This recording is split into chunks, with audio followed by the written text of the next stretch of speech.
Dear students, numerical number 7 और numerical number 8 जो कि शीट पर है, जो मैंने आपको भेज दिया है, उस शीट पर न्यूमेरिकल नंबर 7 और न्यूमेरिकल नंबर 8 कैसे करेंगे वो यहां पर मैं आप लोगों को सिखा दूंगा। और जब आप लोग इस वीडियो को देखोगे तो जब मैं ये न्यूमेरिकल्स यहां पर दिखाऊंगा, आप लोग इन न्यूमेरिकल्स का स्क्रीनशॉट ले सकते हो उस वक्त, फिर कॉपी पर आराम से लिख सकते हो। ठीक है बेटा, याद रखिए। न्यूमेरिकल नंबर 7 है calculate the charge on an alpha particle. Simple numerical है, ऑब्जेक्टिव आ सकता है 1 नंबर का। न्यूमेरिकल नंबर 8 है calculate the charge on iron ferrous, जिसका एटॉमिक नंबर 26 है, 56 है इसका मास नंबर। ये आप लोगों को 2 न्यूमेरिकल्स में समझाता हूं।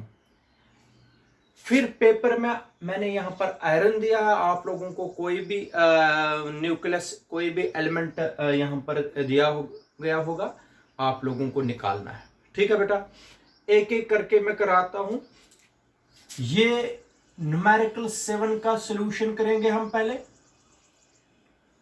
ठीक है बेटा, देखिए अल्फा पार्टिकल जो है, अल्फा पार्टिकल होती है बराबर, ये पढ़ाया है मैंने, alpha particle is equivalent to helium atom के बराबर, हीलियम न्यूक्लियस के बराबर होता है।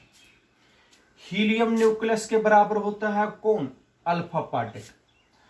तो हीलियम का चार्ज, हीलियम का चार्ज होता है बेटा, चार्ज होता है हीलियम का +2 टाइम्स ई, +2 टाइम्स ई। अगर जितना एटॉमिक नंबर होता है मल्टीप्लाई ई कर दीजिए, वो बनता है चार्ज। अगर हीलियम का चार्ज है +2e, तो अल्फा पार्टिकल का चार्ज भी कितना हुआ? Charge of, therefore charge of alpha particle, charge of alpha particle भी हो गया बेटा which is equal to 2 times ई।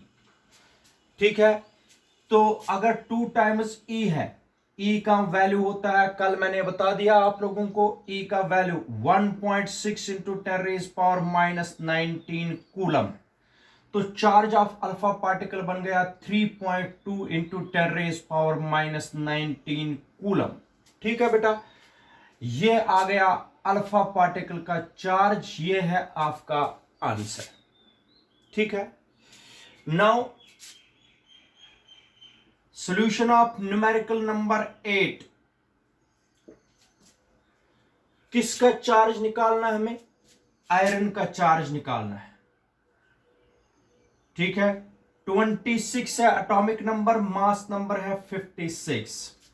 अगर 26 है एटॉमिक नंबर, सिंपल है बेटा, 26 एटॉमिक नंबर है, तो चार्ज, चार्ज कितना होगा? चार्ज ऑन Fe2656, जितना एटॉमिक नंबर होता है बेटा मल्टीप्लाई करना है ई को, तो वो उसका चार्ज बनता है। तो हो गया 26 टाइम्स +26 टाइम्स ई, तो 26 मल्टीप्लाई क्या करना है? ई का वैल्यू 1.6 इंटू 10⁻⁻19 कूलम। 26 को मल्टीप्लाई ये करना है, और ये आएगा, आप लोग देख लीजिए, ये आएगा 4.16 +4.16 +4.16 इंटू 10⁻⁻18, इन दो को मल्टीप्लाई करने पर ये कूलम, ये है आप लोगों का आंसर। ठीक है, ये हो गई ये दो न्यूमेरिकल्स। यहां पर आप लोगों को एक स्क्रीनशॉट लेना है, ताकि आप लोग फिर कॉपी पर आराम से लिख सकते हो। दोनों numericals, numerical number 7 and numerical number 8। ठीक है बेटा, अब आप लोगों को मैं बताता हूं, यहां पर एग्जाम्पल्स आप लोगों के लिए होमवर्क है।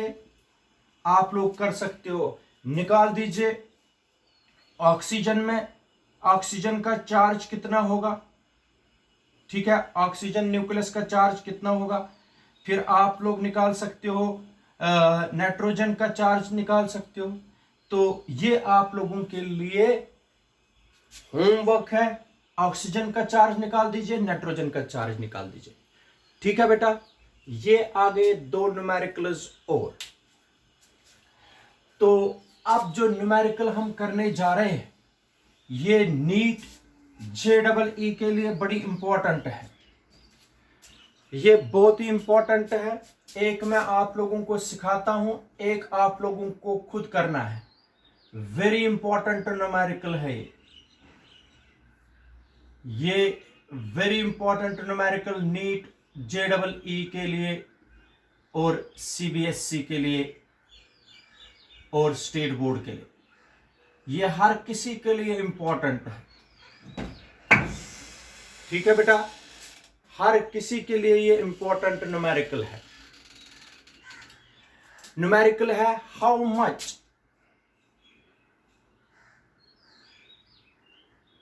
Much positive and negative charges, how much positive and negative charges, how much positive and negative charges are there in a cup of water, how much positive and negative charges are there in a cup of water। एक cup of water में कितना positive और negative charges है, ठीक है बेटा। ये question है आप लोगों को, आप लोग फिर से देख लीजिए, ये बड़ा इंपॉर्टेंट टॉपिक है।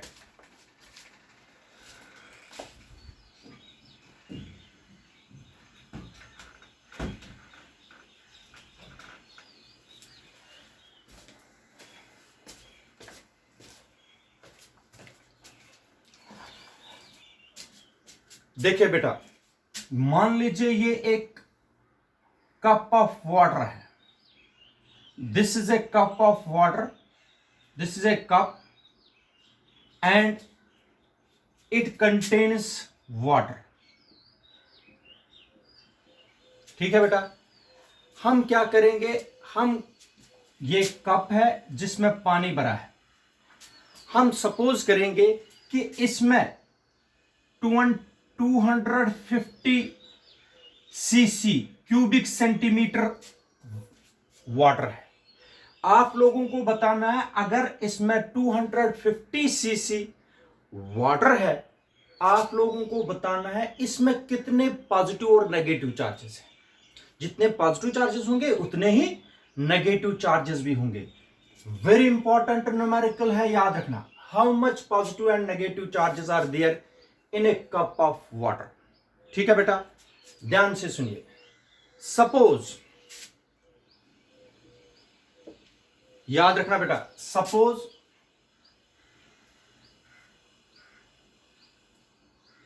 Cup of water, suppose cup contains 250 cc, cc का मतलब है cubic centimetre, cubic centimetre of water. मान लीजिए कप में कितना पानी है, 250 cc वाटर, वाटर की फॉर्मूला है H2O, ठीक है। यहां पर मैं आप लोगों को बताता हूं। अब mass of 250 centimetre cube of water, mass of 250 centimetre cube of water लेना है आप लोगों को 250 ग्राम्स। कितना? Mass of 250 centimetre cube of water कितना लेना है? 250 ग्राम्स। अब इधर देख लीजिए, molecular mass or weight, molecular weight of water. याद रखना बेटा, मॉलिक्यूलर वेट ऑफ वाटर, सबको पता है वाटर है H2O। हाइड्रोजन है, जो हाइड्रोजन है बेटा, हाइड्रोजन का एटॉमिक नंबर 1 है, मास नंबर 1 है। तो ऑक्सीजन जो है, ऑक्सीजन का एटॉमिक नंबर 8 है, मास नंबर 16 है। तो मुझे बता दीजिए हाइड्रोजन कितने हैं? 2, हाइड्रोजन 2 है, हो गया 2, मास नंबर 2 प्लस 16 कितना बन गया? 18। इसका मतलब हो गया molecular weight of water is equal to 18 grams. Molecular weight of water कितना होता है बेटा? 18 ग्राम्स, याद रखना। ठीक है बेटा, जरा बता दीजिए मॉलिक्यूलर वेट ऑफ वाटर कितना है? 18 ग्राम्स। अब number of molecules in 18 grams of water, number of molecules in 18 grams of water कितना होता है? Number of molecules in 18 grams of water होते हैं एवोगैड्रोस नंबर के बराबर, 6.023 इंटू 10⁻23 मॉलिक्यूल्स। ठीक है बेटा, number of molecules in 1 gram of water, 1 ग्राम में कितना होगा बेटा? 6.023 इंटू 10⁻23 मॉलिक्यूल्स डिवाइडेड बाय 18। ठीक है बेटा, number of molecules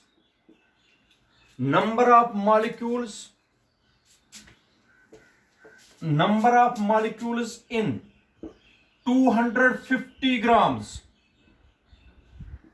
of water कितना होगा? Number of molecules in 250 grams of water 6.023 into 10⁻23 upon 18 multiply 250। इधर देखो, 18 gram water, 18 grams of water में एवोगैड्रोस नंबर ऑफ मॉलिक्यूल्स होते हैं। 1 ग्राम में डिवाइड करना है 18 से, 250 ग्राम्स में मल्टीप्लाई 250 करना है। लेकिन याद रखिए, ये सबको पता है, as each molecule of water,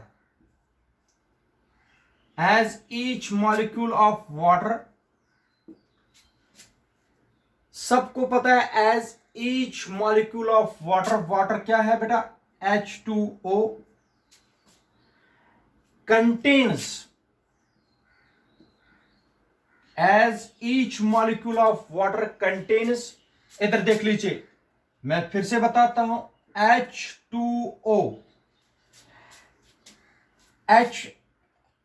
hydrogen में कितने इलेक्ट्रॉन है? 1, जितना इसका एटॉमिक नंबर होता है उतने ही इलेक्ट्रॉन, 1 इलेक्ट्रॉन। 2 हाइड्रोजन है तो 2 इलेक्ट्रॉन हो गए। ऑक्सीजन का 8 एटॉमिक नंबर है तो इलेक्ट्रॉन कितने हैं? +8। इसका मतलब है वाटर के मॉलिक्यूल में कितने इलेक्ट्रॉन्स हैं? 8 है। ऑक्सीजन के जितना एटॉमिक नंबर होता है उतने ही प्रोटॉन्स होते हैं, उतने ही इलेक्ट्रॉन्स भी होते हैं। 8 है इलेक्ट्रॉन्स, इसमें हाइड्रोजन में 1 होता है, लेकिन हाइड्रोजन 2 एटम्स है, इसलिए 2 हाइड्रोजन और 8 ऑक्सीजन के कितने इलेक्ट्रॉन्स बन गए? टोटल 10। 10 इलेक्ट्रॉन होते हैं, एक कंटेन्स 10 इलेक्ट्रॉन्स। हर किसी मॉलिक्यूल में, as each molecule of water contains 10 electrons. एक मॉलिक्यूल में कितने इलेक्ट्रॉन्स होते हैं? 10। तो मुझे बता दीजिए इतने मॉलिक्यूल्स में कितने इलेक्ट्रॉन्स होंगे?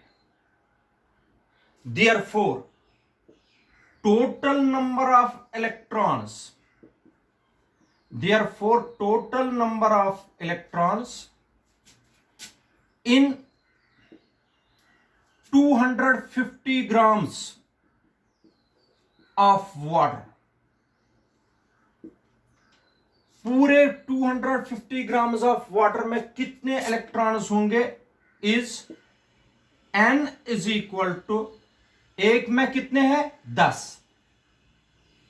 इतने मॉलिक्यूल्स में कितने होंगे? 10 मल्टीप्लाई 6.023 मल्टीप्लाई 10 रेज पावर 23, क्योंकि एक मॉलिक्यूल में 10 है, इतने मॉलिक्यूल्स में हो गए मल्टीप्लाई 10 डिवाइडेड बाय 18 मल्टीप्लाई 250। ठीक है बेटा, इसको कैलकुलेशन करना है आप लोगों को, याद रखिए। कैलकुलेशन जब करोगे it will come out n is equal to, याद रखना बेटा, कैलकुलेशन के बाद क्या आएगा? 8.365 इंटू 10 रेज पावर 25 इलेक्ट्रॉन्स। इतने इलेक्ट्रॉन्स है किसमें बेटा? एक कप ऑफ वाटर में इतने इलेक्ट्रॉन्स है। अब हमें निकालना है कितना पॉजिटिव चार्ज और कितना नेगेटिव चार्ज है। n तो निकल गया, therefore charge is Q is equal to NE, Q is equal to NE। इसका मतलब हो गया n कितना आया? 8.365 multiply 10 raise power 25 multiply E का charge 1.6 into 10 raise power -19 coulomb. ठीक है बेटा, बड़ी इंपॉर्टेंट न्यूमेरिकल है। तो इन दो को कैलकुलेशन करना है मल्टीप्लाई करके, पहले इस वाली टर्म को फिर इस वाली टर्म को। ठीक है, ये आएगा बेटा Q is equal to 1.38 approximately 1.338 into 10 raise power 7 coulomb, 10 raise power 7 coulomb. जरा आप लोग बता दीजिए, आप एक कप ऑफ वाटर में इतना पॉजिटिव चार्ज होगा और इतना ही नेगेटिव चार्ज होगा, ये प्लस माइनस होगा, प्लस भी इतना ही माइनस भी इतना ही। इसलिए कप ऑफ वाटर में अगर आप लोगों को देखना है कितना पॉजिटिव और नेगेटिव चार्जेस होंगे, वो होगा 1.338 इंटू 10 रेज पावर 7 कूलम। ये आ गया आंसर। इतना ही पॉजिटिव चार्ज भी होगा, इतना ही नेगेटिव चार्ज भी, इसलिए मैंने लिखा प्लस माइनस NE। आप लोग यहां पर भी लिख सकते हो plus minus NE, plus minus. ठीक है, आप लोगों को मैं फिर से बता रहा हूं, आप लोगों को मैंने बताया था एक कप ऑफ वाटर में, एक कप ऑफ वाटर में कितने नंबर ऑफ पॉजिटिव चार्जेस और कितना नेगेटिव चार्जेस है। मैंने इस कप ऑफ वाटर में सबसे पहले हम निकालेंगे कितने नंबर ऑफ इलेक्ट्रॉन्स है, नंबर ऑफ इलेक्ट्रॉन। जब नंबर ऑफ इलेक्ट्रॉन्स आप लोगों को निकल गया तो हम निकाल सकते हैं कितना चार्ज है। ठीक है बेटा, सिर्फ कंसिडर एक चीज करना है, कप में कितना पानी रखा हमने? 250 CC, CC means cubic centimetre. और ये याद रखना मॉलिक्यूलर वेट वाटर का 18 और number of electrons in single molecule of water is 10। Number of electrons, molecular weight 18। तो उस तरीके से आप लोग कर सकते हो ये क्वेश्चन। यहां पर आप लोगों को एक और स्क्रीनशॉट खींचना है और इसी तरीके से आप लोगों को कॉपी पर करना है, लिखना है। ठीक है बेटा, यहां पर स्क्रीनशॉट आप लोग ले सकते हो। तो ये आ गया टोटल चार्ज, पॉजिटिव और नेगेटिव। लेकिन इसको ही देख के आप लोगों को मैं बेटा होमवर्क देता हूं करने के लिए। क्वेश्चन है, याद रखिए बेटा, क्वेश्चन नंबर है ये 13, क्वेश्चन नंबर 13 है, न्यूमेरिकल नंबर 13 है, ये न्यूमेरिकल नंबर 13 है। बराबर इसी तरीके से एज ये क्वेश्चन भी पेपर में आ सकता है। ये आप लोगों को होमवर्क है, ये कर लेना बेटा। बराबर ऐसे ही क्वेश्चन है, न्यूमेरिकल नंबर 13 है, calculate the number of electrons, calculate the number of electrons, यहां तक करना है, calculate the number of electrons in 100 grams of carbon dioxide. ये क्वेश्चन है बेटा, आप लोगों को बताना है, 13वां क्वेश्चन है, calculate the number of electrons in 100 grams of carbon dioxide. बिल्कुल इस तरीके से करना है, लेकिन क्वेश्चन आप लोगों को यहां तक ही बताया गया है, नंबर ऑफ इलेक्ट्रॉन्स निकालने हैं, ये n निकालना है आप लोगों को, कितने नंबर ऑफ इलेक्ट्रॉन्स है। याद रखा बेटा, ये वाला क्वेश्चन आप लोगों को बराबर इससे पहले जो क्वेश्चन कराया उसी के बेसिस पर करना है। ठीक है, थैंक यू।